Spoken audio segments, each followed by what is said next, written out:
What is up, YouTube?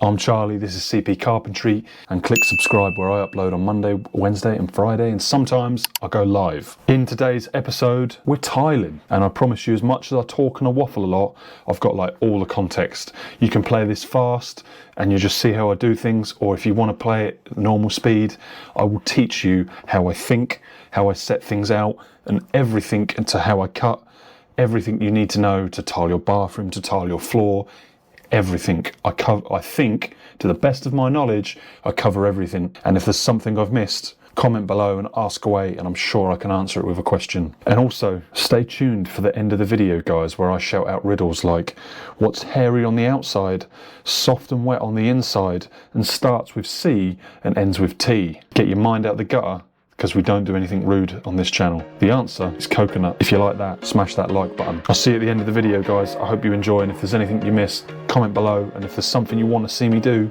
comment below, get involved. Discord is free, subscribing to the channel is free. We've just hit monetization when this video comes out, I think. I'm waffling, let's get on with the video. Welcome back to Elite Fitness YouTube.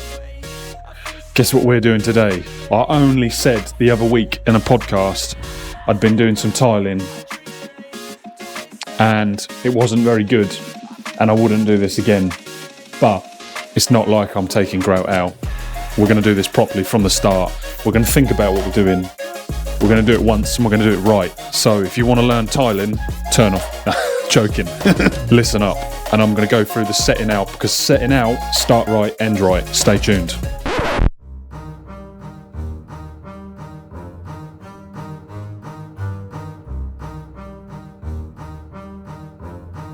Yeah,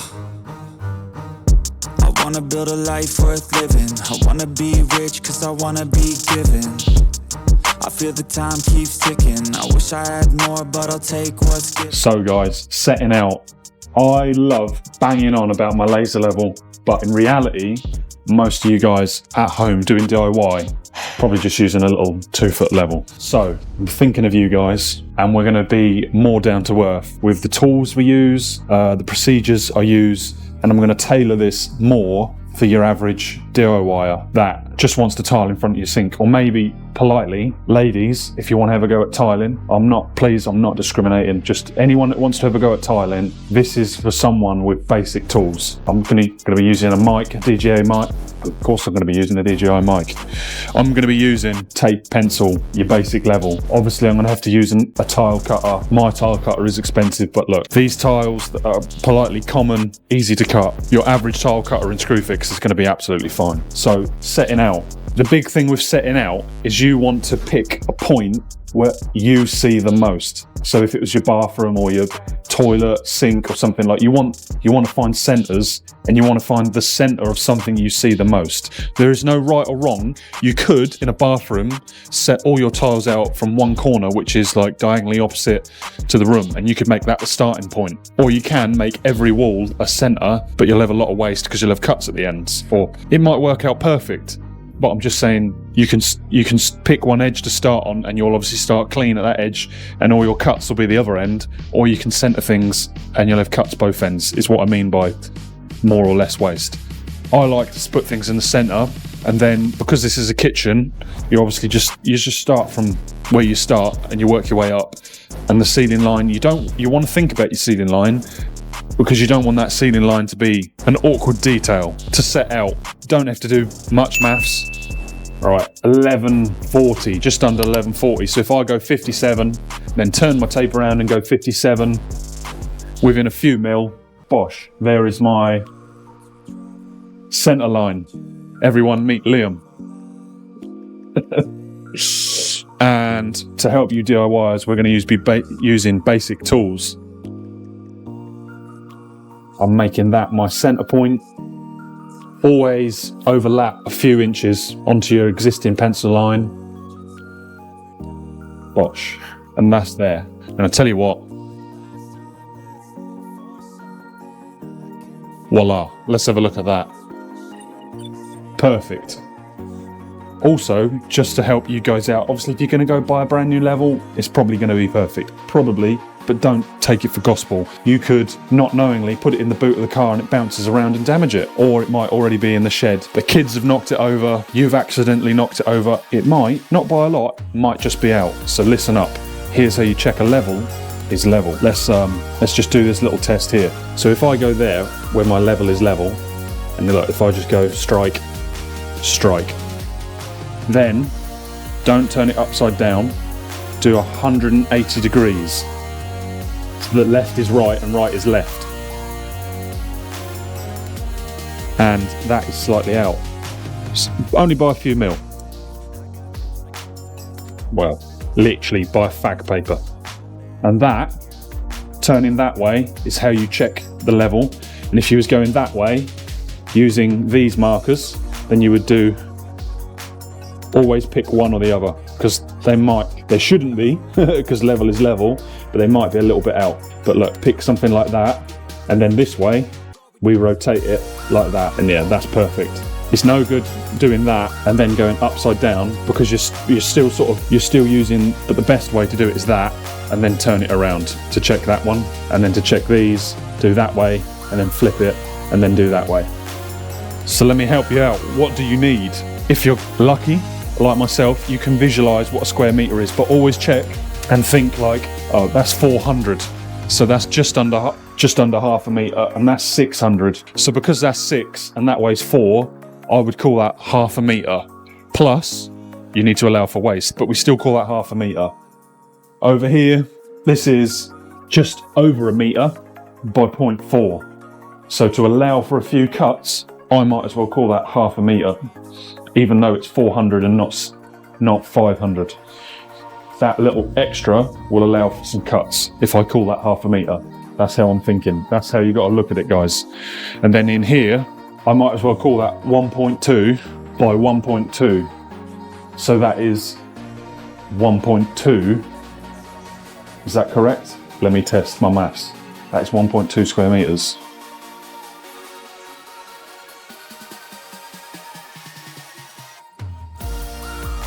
It's 1.44, sorry, 1.44 square meters. So 1.44 plus 0.5, half a meter, plus 0.5, half a meter, gives me 2.44 to cover all of that.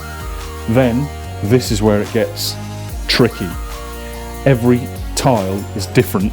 Every tile pack, sorry, is different. So I can't say to you to cover 2.5 square meters, because basically to allow for cuts, allow for a wastage, if you're very good at tiling or you're a very good DIYer, go plus 10%. So just over 2.5 meters. If you're not very good, just keep adding 5%. So if it's your first time, I would go plus 2.44 plus 20%. And I'd just say get 3 meters. So you've got like extra half a meter for if anything goes wrong, because you can always return it if you haven't opened the pack, but you can't wait for you can't say to the grout, stop setting and go and run and get some more. So always buy more than you need, guys. So yeah, you've calculated your area, you know what you need, you've found the center, you've now got depending on your tile, I'm using these rectangular tiles.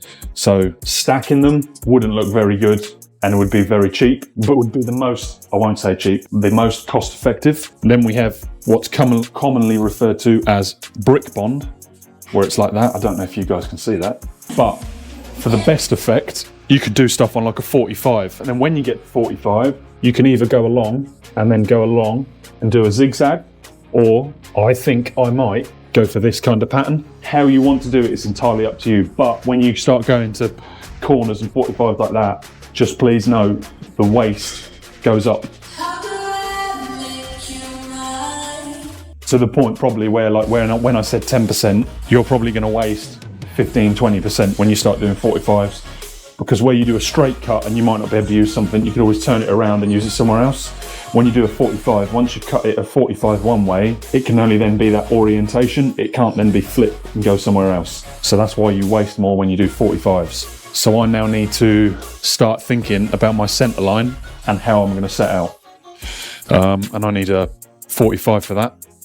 So to get me somewhere close to a starting point, I'm just using a big 400mm Barco engineer square. You can use any engineer square. Obviously, the bigger the better, because the more consistent your line's going to be, or easier to pick up your line's going to be.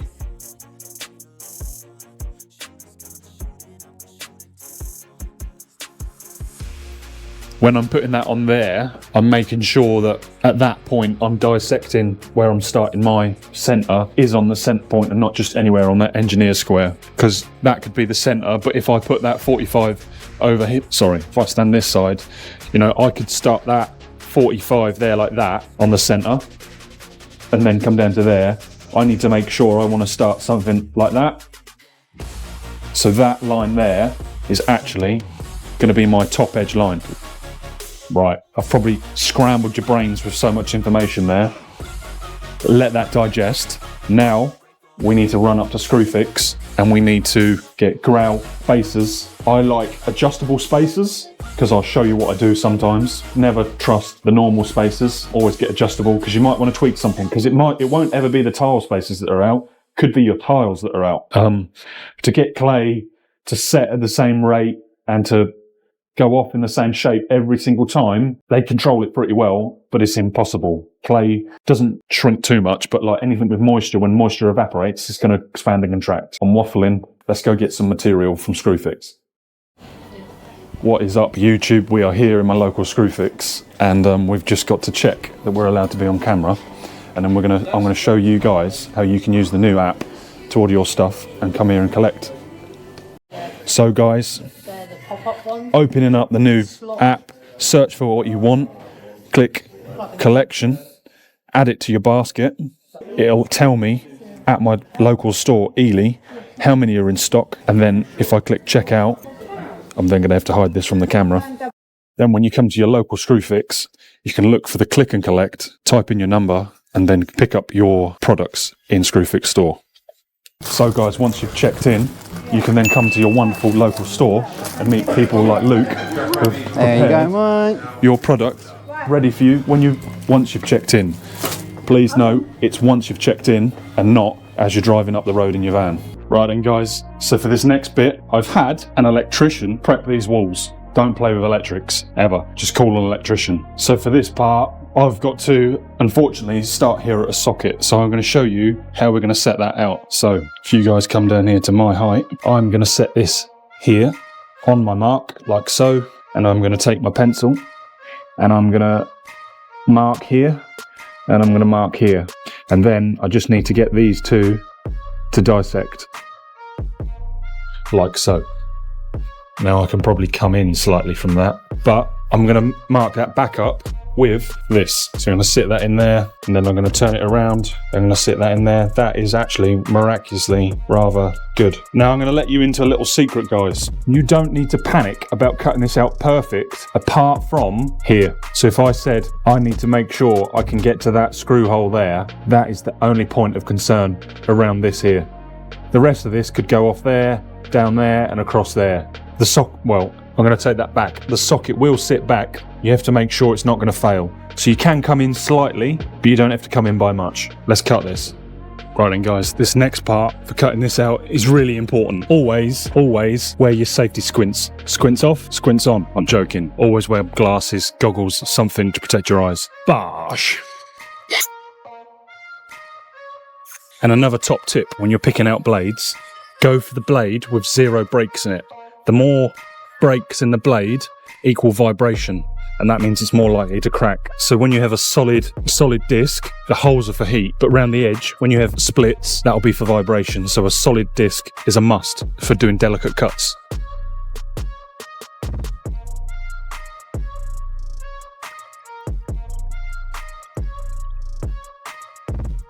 Voila, just like that. Now that corner, we might need to trim that just to neaten it up, but it shouldn't matter. It shouldn't fail on the socket. Trimming little things like that, depending on how you cut and how you deal with that, is where you can cause a break. So be careful.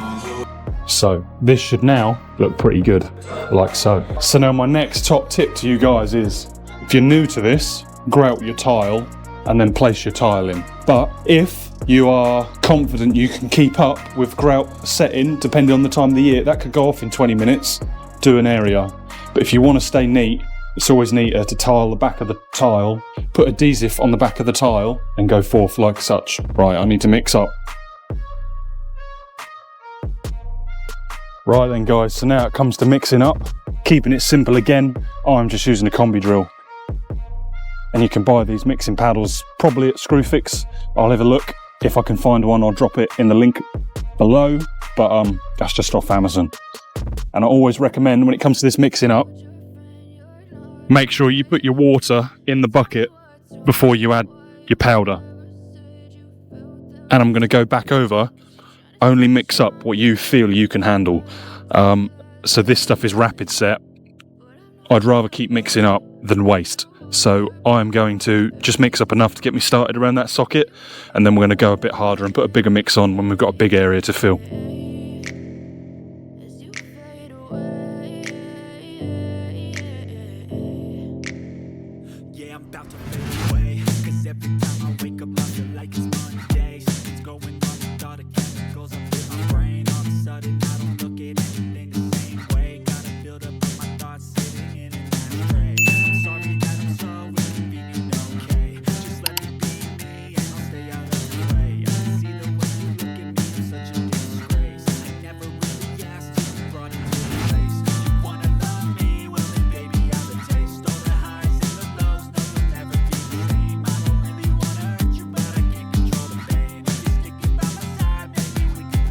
Right guys, always try and protect your work surface. No excuse, but I didn't earlier because I'd only just glued that in and that silicone joint down there was wet.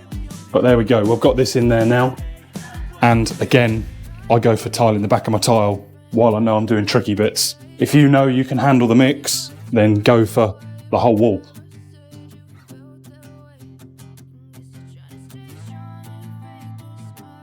And please note, tiling is a wet trade and at no point is it neat and tidy, so be ready to wash your hands. Lucky for me, I'm here at the sink. Right, and another little helpful tip, always have your next tile ready.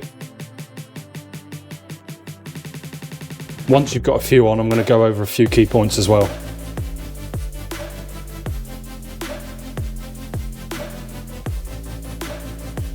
I highly recommend having some of these wedges ready and have your packers ready, unlike myself. In fact, I'm going to fill this sink with water, sharpish, just so that I can then concentrate on the tiling at hand. That should be enough.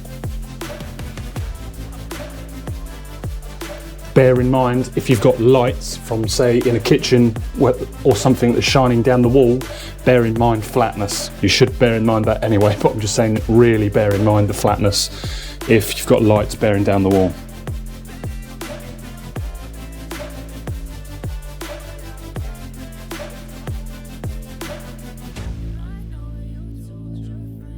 And just watch every time you're pushing these that you're not pushing your next tile out. Be very mindful of that. Right, I need to basically go cut a whole load of these and work my way to that back corner.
That is where I'm going to end the episode today, guys. I'm not sure if there's monetization over these yet. You'll have to let me know. But I've applied. I've been accepted. I'm not sure if I choose the monetization or if they choose the monetization. I'll let you know in a couple of weeks when I get to grips with it. You guys are here. Thank you so much for you guys that have made it this far. If you liked that and you want to see more, smash the like button. Consider hitting the subscribe. And if there's anything you want to see, comment below and I'll see if I can do a video on it. Today's riddle. Over 1,000 people went down on me. I wasn't a maiden for long. Something really big and hard ripped me open. What am I? If you think you know the answer, comment below. And if you need more time, pause the video. The answer to over 1,000 people went down on me. I wasn't a maiden for long. Something really big and hard ripped me open. What am I? The answer is Titanic. If you like these riddles, guys, let me know. Smash that like button. And if you guys have a riddle, I'll shout you out. Drop your riddles below. Yeah, I'm not going to waffle too much. This video's probably gone on quite a bit, but there is loads more of this video to come, or this part of the job to come. So stay tuned, guys, and I'll see you in the next one. Stay safe. I'm Charlie. This is CP Carpentry. Peace. Bye-bye.